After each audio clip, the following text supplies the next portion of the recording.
હવે આ શીરા પાડેલા હોય ને આમાં આમ એ રીતે આમ ભરી દેવાનો આમ ડબ્બી તો મિત્રો તો આજના સવારે વરસાદ અમારે આવી ગયો છે. વરસાદના મોસમમાં આપણે આખા રીંગણાનું શાક બનાવવાનું એ પણ ઘરની રીંગણા. હાલો હું પોતે બનાવવાનો છું, તમને દેખાડું અને તમે કઈ રીતે બનાવો એ પણ તમે જરૂર કરી દેજો. તો હાલો વિડીયોને શરૂ કરી દઈએ. તો આપણી ઘરની વાડીને આવી જશે રીંગણા, પછી મગફળી, પછી લસણ, હરી મિર્ચ ઓર ડુંગળી. આ બધું કાપીને આપણે આમાં ખાંડવાનું છે. મિક્સર તો નથી એટલે હાલો તો ફટાફટ કટિંગ કરી નાખીએ.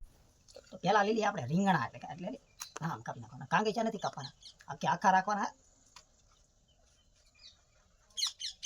આવી રીતે કાપી નાખવાના.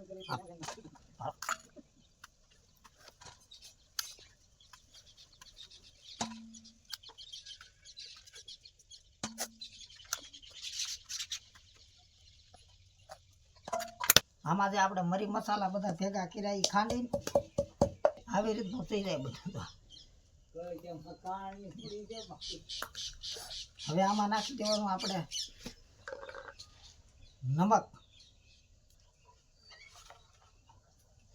આખું જીરું, હલ્દી. હવે આપવાનું છે આપણે તેલ, એટલે કે આ ખજૂરભાઈનું સિંગ તેલ. હો ભાઈ, હા, હાલતું ફાલતું સિંગ તેલ નથી.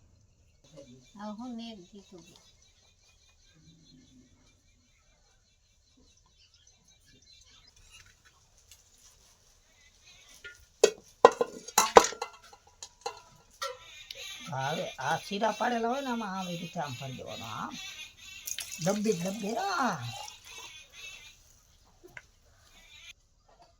હવે નાખી દેવાનું છે આપણે પાણી.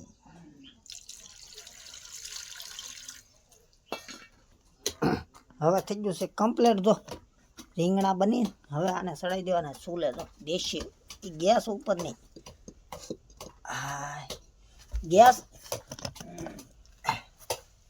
ગેસ માથે તમે જ્યારે બનાવો ને આ ચૂલા માથે બનાવો, અલગ અલગ ટેસ્ટ આવશે.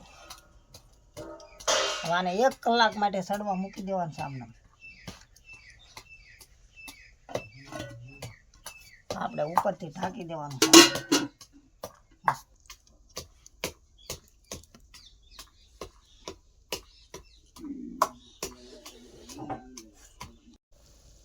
તો મિત્રો 1 કલાક ને 15 મિનિટ પછી આપણું શાક થઈ ગયું છે રેડી. હવે આને ઉતારી લેવામાં આવશે અને પછી ટેસ્ટ કરીએ કેવું લાગે. તો હાલો તમને ટેસ્ટ પણ બતાવીશ. ફાઇનલી મિત્રો જો આપણા આખા રીંગણા હતા એ સડીને કમ્પ્લીટ થઈ જાય. ડીશમાં લીધું, આ તો વાટિકામાં તો નહીં જામે. એટલે હવે આનો ટેસ્ટ કેમ થાય એ તમને બતાવું. આખું પછી ખબર પડે. બાજરાના રોટલા સાથે વાહ.